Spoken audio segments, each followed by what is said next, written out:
thank God we have a director of MPC right here, so I don't have much to say. All the question will be directed to him.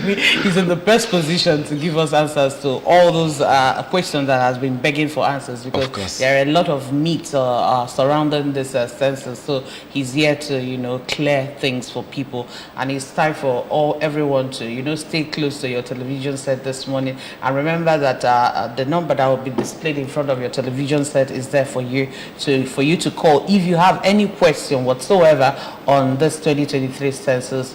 Please don't shy away, just call and ask the question this morning. Good. Let me get into unraveling one of the myths. Dr. Okuchukwu Dauchim, Nigerian population as it rightly stands now, 230 million. What is the narrative of arriving on that figure that we presently have by United Nations currently? Well, that is why we say it is necessary to conduct this 2023 population and housing census. That figure was arrived at based on projection of the last 2006 census. And projections are not really exact. However, it is necessary for us to use it as official figure. But if we are allowed to do census as now rescheduled, and when the new president comes in, we don't have the actual figure to deal with. We have what we call intercessory period. That's the period where there's no census. If you add births, remove death, migration and immigration, you now get the population of a country. Population Commission is also the agency responsible for restriction of birth and deaths. And moreover, we're supposed to know people that come in and people that move out of the country. When this data are analyzed during intercessory period, that will give you the population of a country. And what we are trying to do now is to have the first digital census, as I've already said, and it's very apt and important that we should be encouraged to do that by people being sensitized to know what they're expected to do. Communities also being sensitized to know what they're expected to do. And when we do that, we will get the accurate population and housing census for Nigeria. All right. So there's no need there. It's very plain, it's very clear, and also transparent. All right, thank you so much for explaining that to us. We've been we had the last census in the year 2006, and then we've not grown technologically as we are today. So what are you doing differently? Yeah, I heard you mention going digital this time around. So what exactly are you doing differently in this year's census? Because you made mention the other time you came that you guys are really out to give us the accurate figure of the number of citizens and houses that we have right here in Nigeria. So what will you do differently this time to make sure that you give us the exact number of houses and citizens or people that live in this country? Thank you. I think what we are doing differently is very clear. I said it in the last episode that we are doing digital census. What I mean by that is that we started by doing what we call enumeration area demarcation.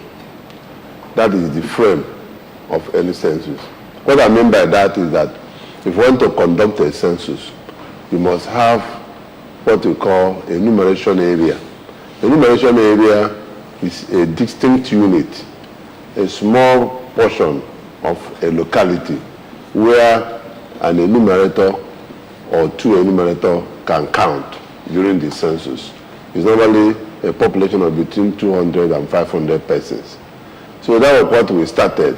I told you that we started by doing that one local government in a state. We call that a Isoko, west in Ondo, where all the people from Population Commission are assembled and test run the instrument we use, which is satellite image. And after that, we moved to geopolitical zones. We did, Southeast geopolitical zone in the Delta South, where we now demarcated the whole local government area using satellite image map. And after that, we moved to one per each state. And in Anambra State, we started with Awka South, the capital of Anambra State. and we demarcated Awka South local government using also satellite image. What I mean by demarcation is that all the buildings in Awka South were numbered, including the stores in Ekoka, provided it's a one-roof building, including where there is something like a freestanding structure, like garages, where you have goat houses, where you have separate toilets, security houses that are distinct from the building. We number them, provided it's a freestanding structure. We have done that in all the localities. And I told you that also the locality classification we did, or locality compendium we did this time around, is we make sure that all the villages and towns were captured. For instance, in 1991 census, we released figures in 2006, like Awka. You have Awka as a town, population of Awka. As we want to go and do a research in other segment of Awka, you find it difficult to do the segmentation. But what we have done now is that we move down to the smaller unit like village. Provided it's a demarcatable village, we call it a locality. A locality is a distinct place that has houses and household, and it has a map. So now, Awka, for instance, a place they call Obunago, Amuiko, Awka. Obunago is a village in Amuiko. Amuiko is a quarter in Awka. We all capture that, and we number all the buildings in Obunago. We also have something like Operi, which is also in Amuiko. All the 5 or the 4 villages in Amuiko quarter were captured. You sum it up to get Amuiko. When you now sum Amuiko, Agolo, and Amenyi, you can get the population of Awka for big towns like Awka. For other towns that are not so big, you can have villages and towns. But all the buildings have been numbered. Then the methodology we are using, or adopting after numbering the building, I told you that we have what we have building numbering and household listing. What I mean by that is that in the buildings, we have both residential, we have non-residential. We can have institutional, like this is an institutional building, like ABS. We have schools, the institutional buildings, barracks, police stations. These are institutional buildings. We capture them. But we will go to places where people are living in that institutional building and capture them as well. We call them residential buildings in an institutional building. So what we have done is that in residential building, we now do what we call household building numbering and household listing. We number the buildings and list all the heads of households. So that during the person's enumeration, because it didn't do count, we now go to the head of household and ask Okabuo, for instance, what is the name and the number of persons living in your household. We start seeing them one by one and count them, because this is de facto. If we don't see people, we don't count. But it's not the jury. The jury is a place that if somebody is not around, you now start giving the data. No. The person must be seen and be counted. Again, another thing I told you is about the issue of having all our buildings in a tablet. That what we are doing is a paperless census. They will don't see us with any paper. But however, you see us with PDA, which is a personal data assistant. That's the acronym we gave to the tablet in our own palace. So that all our data, both what we call is a hybrid technology, because we call this one census pad. It's where you have the map aspect of the things, a software inside it. And CS Pro is the questionnaire aspect. The census pad will fetch the map, and you see all the buildings in that particular EA. Assuming by peradventure there's a new building that we are not captured when we did demarcation, and in that particular EA we have 120 buildings. Once you identified a new building in the EA, you give it 121 building again. You start where you are building numbering. It's automated. So we're not going to miss any new buildings. But when we're doing demarcation, we capture buildings that are under DPC level. That's damp-proof course. Then, why we do that is that we may come back, you notice that that building has been finished within 1 year or within 6 months, depending on the income of the developer. So that's why we capture building that's in DPC level. Okay. So these are what we have done in terms of digital census. But another thing I want to tell in Anambra is that that's what we have done differently, that in the past censuses, we don't really capture people in terms of their locality. But this time around, we capture people in terms of locality, like Okabue that is from Umudioka. Umunachi, for instance. And it's not here, it's not in Umunachi. If it's in Kano, you can say I'm Okabue from Umunachi in Dunuko Federal Government of Anambra.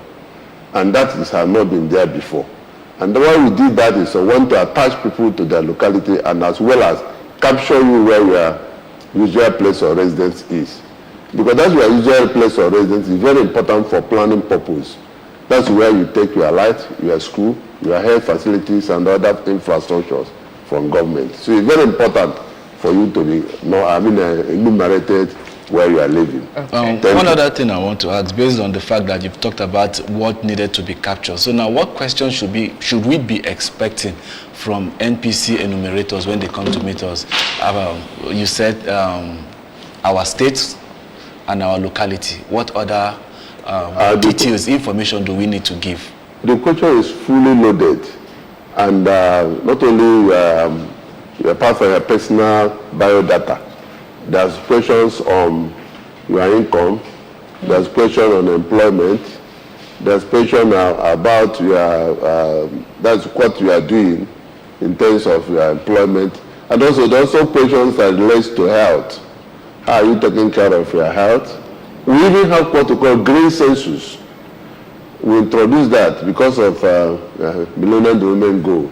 Green census is, we ask you how many trees you have planted in your compound so that we encourage people to plant census, because you know the issue of ecosystem and what carbon is doing to the society. So we want to gather data on green census so that it will also help the environmentalists to plan how many buildings have trees in their compounds. That was so a lot of data is embedded in our questionnaire. In short, we take around between 10 to 15 minutes to finish one questionnaire. Okay. In terms of questionnaire. Okay, per person. Per person. Oh, okay. So it's a detailed question, and if I come with our what we call our Bible, I mean the manual, is a very big book, has 28 pages, where we have the concept, what is the house. If you're inside this house, the floor of this thing, you have to know what is the floor made of, the walls. Is it painted? What of the roof? So as to know the condition of that building. That's why we're doing population and housing census. Okay. Another question I want to ask as regards to going from one household to another. You know, some people, they leave their house very early in the morning and go to their places of work. There are some people, they are businessmen, they leave early and come back very late. So when it boils down to that aspect where you say, when you get to a house and you don't see anybody in that building, you're not going to count someone there. So what happens to those people that they don't even stay around, they only come back in the night? We have what we call callback card.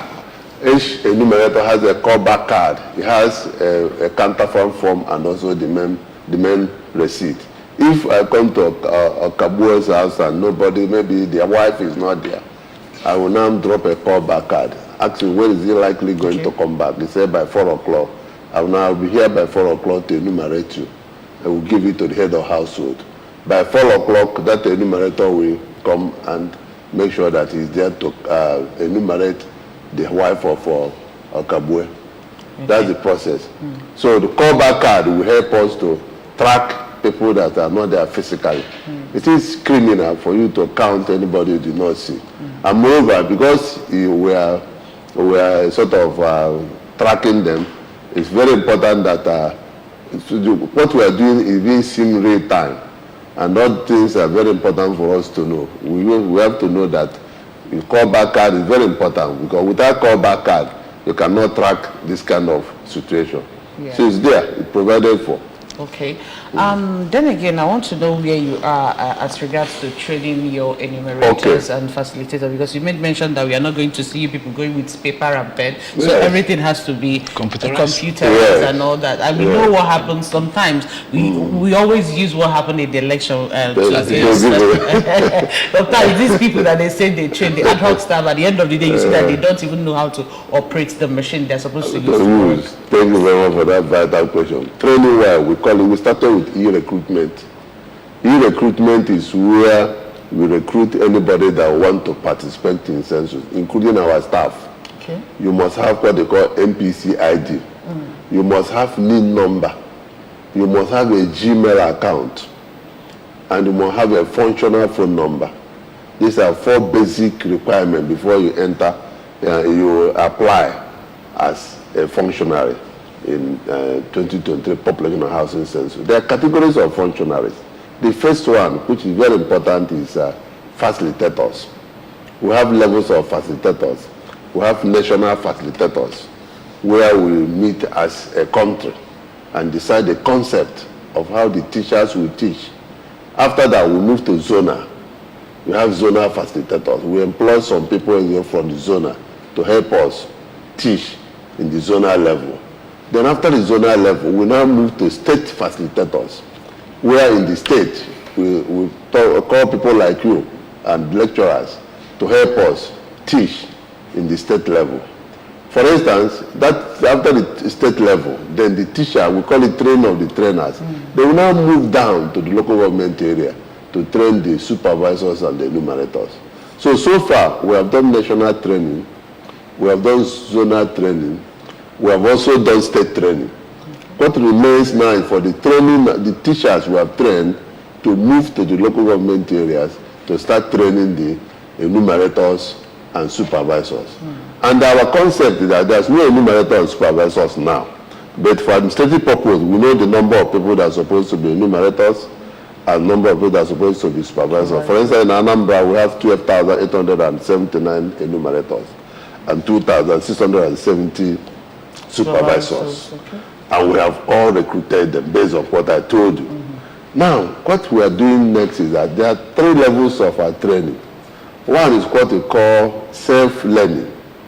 We will give you the manual in your email, give you some questions after reading chapter 1 to answer yourself. That we call self-learning. Then you do that for maybe 1 week. We now do visual training. We will link you up visually. That is, a teacher will be talking to you in your Zoom meeting, something like Zoom meeting, to try to interact with you. You ask questions, you will interact, teach you. After that Zoom meeting, we now have the contact training, where we now see face-to-face for another 10 days. So when you compare our training with that of INEC, I start laughing. Because INEC training is only either 1 day, or highest, they do it 2 days. But our own, only the contact self-learning is about 4 days. The visual learning, another 5 days. The main contact training, another 10 days. So that will now tell you the quantum of time and material and also money we are putting on just for training. So when we have now finished the contact training, now you are now qualified to go and teach. And we have, like I told you, facilitators now once said, we have what we call M&E. M&E are monitoring and evaluation officers that monitor to make sure that if there's supposed to be a projector in that class, that there's a projector. If there's supposed to be chairs and tables, there's chairs. And people come by 8 o'clock and then leave by 4 o'clock as the timetable stipulates. We employ them also to monitor centers. We have center administrators, people that take attendance of people coming in and going out, and marking people that do not come, and replacing them after 2 days of training, because that's instruction. Then we have what we call DQM. DQM or data quality managers. These are the people that will profile all the functionaries, put them in the tablet, because if they don't profile you in a tab, you cannot use that tab. To profile somebody is to put your data. so that, and give you the password, so that we're able to make use of our that PDA. The people that is responsible for that is data quality managers. Okay. We have 24 of them in Anambra State, 1 per local government, and 2 for Idemili North and Aguata. Then we have, very importantly, another one is local government training coordinators to field coordinators, people that man the local government. We also have the state training and field coordinators. 1 person, that our own is coming from, I think, Kano, is responsible for Anambra. And likewise, somebody is moving out from Anambra to another place. Okay. Then we have our controllers. These are our staff, 21 of them in the local government areas. And we also have what we call the field coordinators. What we have done is that those facilitators we have been using from national level, zonal level, state level, there are around 1,288 of them in Anambra. We now pick 559 of them to be field coordinators, to help us supervise the supervisors. The supervisors will supervise the enumerators. And these field coordinators will report to the controllers. So training-wise, what remains now is the training at the local government level. Okay. That's what remains. So in other words, what you are telling us that you have recruited the people that you are going to work with. Yes. That this rescheduling, in this moment we are waiting for a new date, that you're not going to, recruit other people again. No. Well, for now, unless where we are, where the world is dynamic. Yes, sure. Somebody can move out of maybe travel is not there. And Jack. Yes, but where we are comfortable is that in the recruitment portal, we have up to 30 enumerators in our portal, but we have selected only 12,000. So which means the remaining around 17,000 is still in our portal. So as means somebody did not come, we call that person again from the portal and replace. But the most important thing is that if you don't have NPC number, you are not going to work with us, because we must have to be documented. Quickly, before we go for the Vox Pop, this issue of Sudan and Nigerians coming in their droves into the country, what preservation or preparation do the NPC have for this influx of Nigerians coming back into the country? No, that's not. Once they're as far because they will come in after a time, they will go back again. Isn't that going to affect what it is that they are doing? What we are trying to say is that we have what we call census moment. In census taking, the 12th midnight of assuming that this will, as we scheduled before on the 3rd to 7th. The census night is the 12th midnight of 10th May. Anybody that is in Nigeria by 12th midnight of 10th May, 3rd of May, we count it. And what we do in that census night is to move to all, what we have special population, IDP camps. What we call special population is one, mad people. These people, migrants, nomads, displaced people, as we are talking now from Sudan. Assuming they have a camp, maybe they come, they don't know where their houses belong, they are just stationed in a place.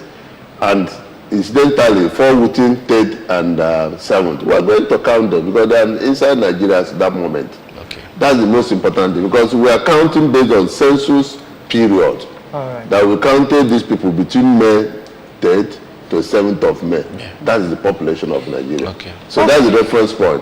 But I want you to know that there is these mad people, the way we count them is that we talk to the PGs in each town. And that's wherever.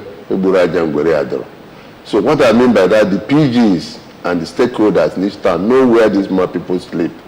And you normally track them in the midnight. Because if you want to track a madman in the afternoon, you can count it here in Oka. By the time you know it, it's already in Ukpo. So because of that, we use one night to count the mad people. By 12 midnight of the census night, you go around the market square or any place with the security men and count them. All right. Thank you. Well, on that note, we want to say a very big thank you to you for joining us on the show this morning. We've been talking with Dr. Okuchukwu Joachim Olasa, the State Director, MPC, Anambra State. Thank you so much for joining us on the show this morning. Well, that's it. That's where we are bringing this particular topic to an end this morning. We just want to leave you with a particular street walk, because we actually talked to some people concerning the rescheduling of the 2023 housing and population census in Nigeria. We're leaving you with that. On that note, thank you so much for joining us. My name is Chidima Oranwa. And I'm Ajulu Chukwukabu saying have a pleasant weekend. Okay.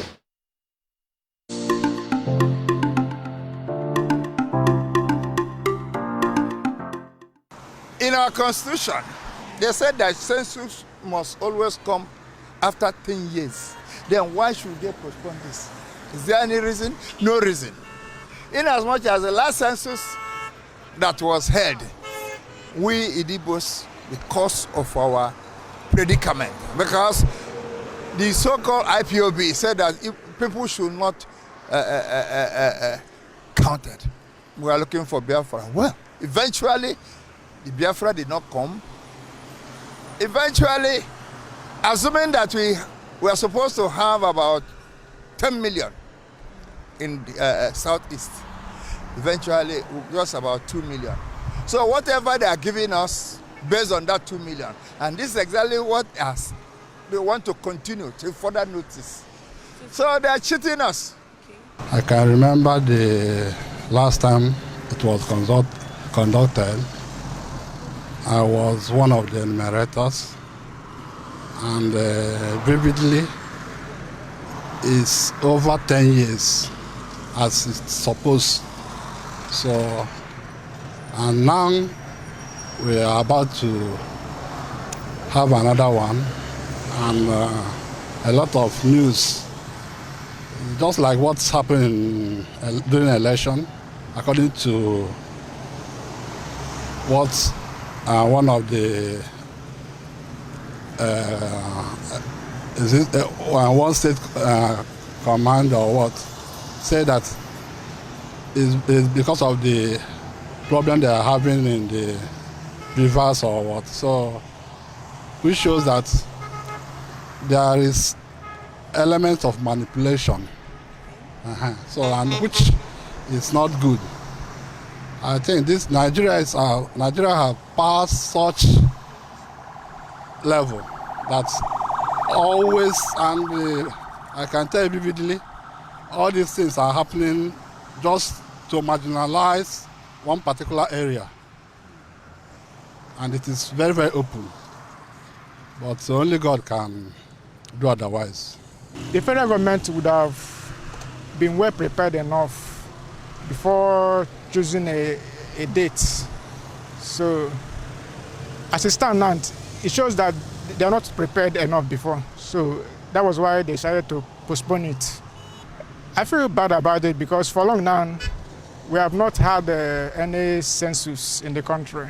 So, it's been long. I think the last census was held around maybe 2006 or so. So, it's more than 10 years now without any census.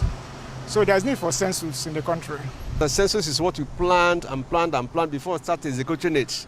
In Nigeria, everything is, you do it fire brigade approach. Having decided what you're going to do before the result comes out. That is it. So it's good that it's postponed till next year. You have to be planned. I learned people that went for training. Only a few days, you train someone to go and enumerate, to do enumeration and everything. I mean, census is about statistics. You have to do proper planning and everything before you do census. It's not something you have to start doing at this. In Nigerian context, everything is wayo, whatever you call it.